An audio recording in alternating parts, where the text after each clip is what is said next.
এখানকার আমাদের গাইড জনাব আহাদ আমাদের কিছু জানাবেন এই তার বাড়ি সম্বন্ধে। বলেন।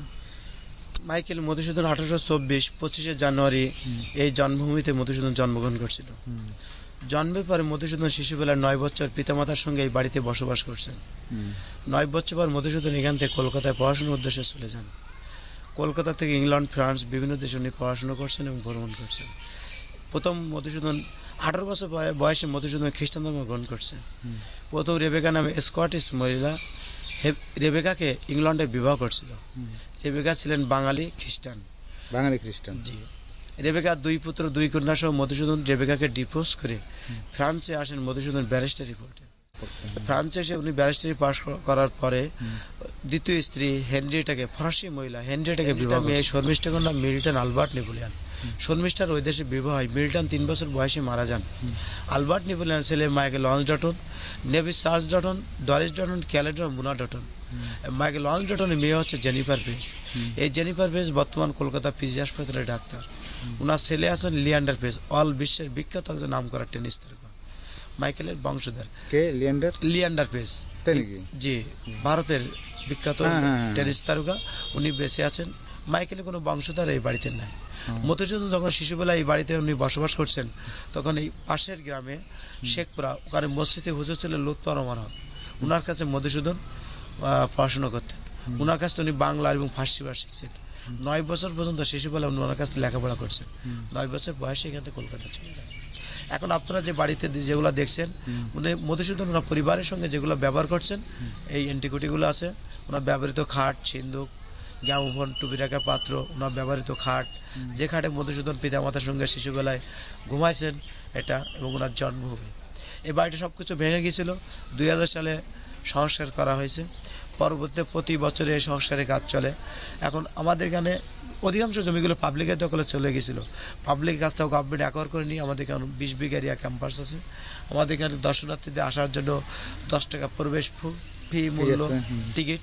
এই টিকিটের টাকাটা সরকার রাজস্ব খাতে জমা হয়। এখানে গাড়ি পার্কিং আছে, পিকনিক স্পট আছে। এখানে বিভিন্ন স্কুল, কলেজ, শিক্ষা প্রতিষ্ঠানের বার্ষিক অনুষ্ঠানে এখানে আসেন। তাদের জন্য সুব্যবস্থা আছে। সুন্দর মনোরম পরিবেশে ওনারা পিকনিক আনন্দ করে নির্দিষ্ট গন্তব্যস্থানে আবার যেতে পারেন। আচ্ছা, মাইকেল সুন্দর আবক্ষ যে মূর্তিটা আছে ওই সময় ওর কাছে যাই আমরা কিছু, ওখান থেকে কিছু শুনি আপনার কাছে। মধুসূদনের আবক্ষ মূর্তি, যেটা অ্যাকর্ডিং টু গাইডের ভাষ্য অনুযায়ী এটা তার মৃত্যুর পরে তৈরি করা হয়েছে। এখানে তার জন্ম এবং মৃত্যুর সন দেখতে পাচ্ছে, সুতরাং মৃত্যুর পরেই এটা তৈরি হচ্ছে। মধুসূদন যে খ্রিস্টান ধর্ম গ্রহণ করছে, মধুসূদনের ওনার সমাধি মূলত কলকাতায়।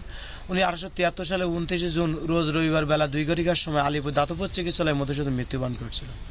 একদম সাধারণ নর্মাল চিকিৎসা কেন্দ্রে। মৃত্যুর পরে মধুসূদন কলকাতা মল্লিক বাজার রেল রোডে ওনার সমাধি করা। সমাধির পাশে আছে সমাধি স্তম্ভ। দাঁড়াও প্রতীকবার জন্ম যদি তব বঙ্গে তিষ্ঠ ক্ষণকালে সমাধিস্থলে, শেষ কবিতা। মধুসূদন যে খ্রিস্টান ধর্ম গ্রহণ করছে, বাবা তাকে ত্যায্য পুত্র করছে, এটা উনি কবিতার মাধ্যমে লিখছেন। তারপরে মধুসূদন খ্রিস্টান ধর্ম গ্রহণ করবেন, ওনার জন্মভূমির কথা, পিতামাতার কথা, এই সাগরদাড়ির কথা উনি ভোলেননি। এই সমাধি স্তম্ভটা মধুসূদনের সমাধির পাশে কলকাতায় আছে সমাধি স্তম্ভটা। আর এই সমাধি স্তম্ভটা হচ্ছে আবক্ষ মূর্তি। মধুসূদনের মৃত্যুর পরে উনি যে খ্রিস্টান ধর্ম গ্রহণ করছে, খ্রিস্টান ধর্ম প্রতীক সহ ওনার স্তম্ভটা করা। আর মধুসূদনের আরেকটা স্তম্ভ আছে পাশে, দুইটা। ওইটা প্রথম 1944 সালে যশোর সেন্ট্রাল কোঅপারেটিভ ব্যাংক কর্তৃক প্রতিষ্ঠিত, এটা তৈরি করা হয়েছে। পরবর্তীতে এটা আমাদের ডিপার্টমেন্ট নেওয়ার পরে এটা এই আবক্ষ মূর্তিটা করা। মধুসূদনের এখানে অনেক দেশি এবং বিদেশি পর্যটক মহাদের আসেন দেখতে, কিন্তু আমাদের এখানে আরও অনেক উন্নয়ন হলে পর্যটক মহাদেরকে দেখে আনন্দ পেতেন আর কি। আচ্ছা, এখন ওই যে ভিতরে যে পূজা মণ্ডপ, ওখানে যাই এবং ওখানে আমরা একটু দেখি, আপনার সঙ্গে কিছু কথা শুনি। হ্যাঁ, জি। ঠিক আছে।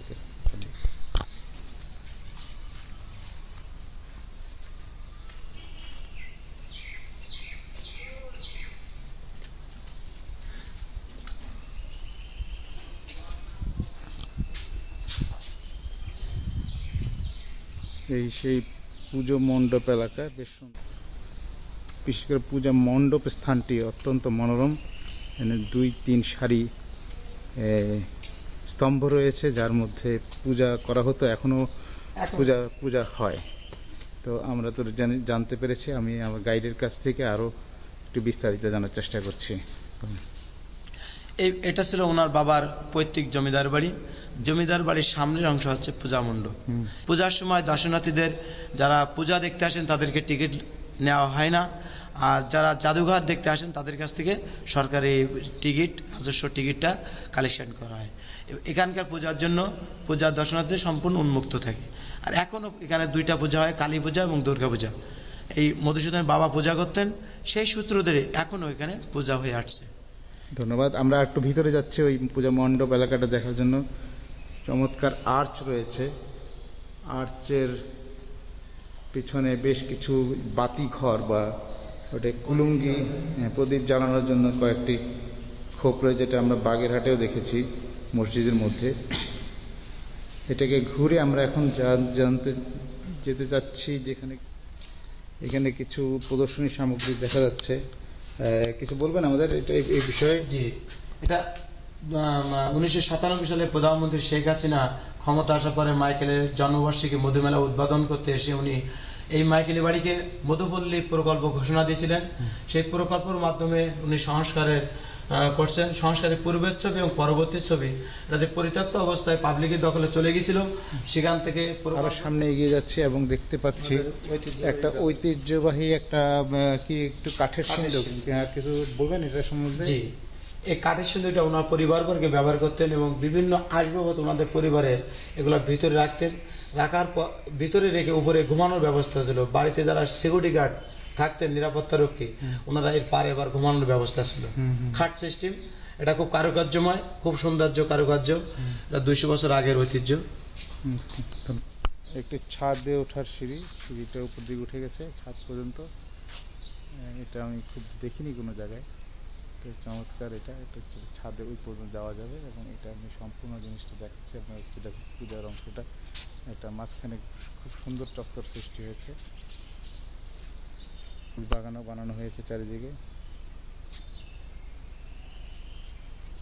গোলাপ খুব, আমাদের এখানে বিভিন্ন কালারের গোলাপ আছে। এখনো এটা খোলা হয়নি, যার জন্য এখানে আমরা দেখতে পাচ্ছি তাসকিল খেলা করা হয়েছে। 10টার সময় এই প্রদর্শনী খোলা হবে, এই সামগ্রীগুলো দেখা যাবে। কিন্তু এখন আমরা যেহেতু একটু আগে চলে এসেছি, আমরা আসছি খুলনা থেকে এবং আজকে ঢাকা চলে যাব।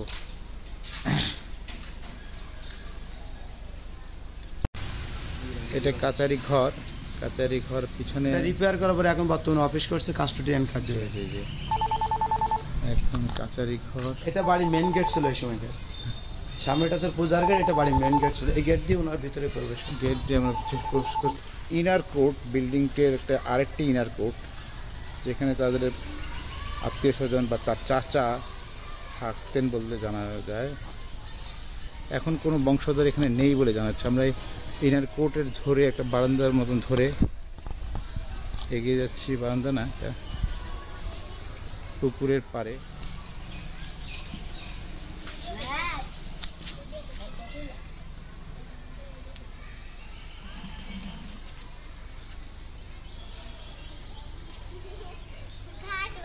এই ইমারতগুলি সরকারি এবং এগুলো পরে তৈরি করা, যেটা ফ্যাসিলিটি উন্নয়ন করার জন্য, জায়গার উপযোগিতা বাড়ানোর জন্য কিছু কার পার্কিং করার ব্যবস্থা করা হয়েছে, গেট করা হয়েছে এবং একটা মঞ্চের মতন আছে দেখছি। আমরা ঘুরে সেই আগের জায়গায় চলে এসেছি। এই মঞ্চের উপর দিয়ে আমি আপনাদের একটা ধারণা দেওয়ার জন্য আবারও আমি আবক্ষ মূর্তির কাছে যাওয়ার চেষ্টা করছি।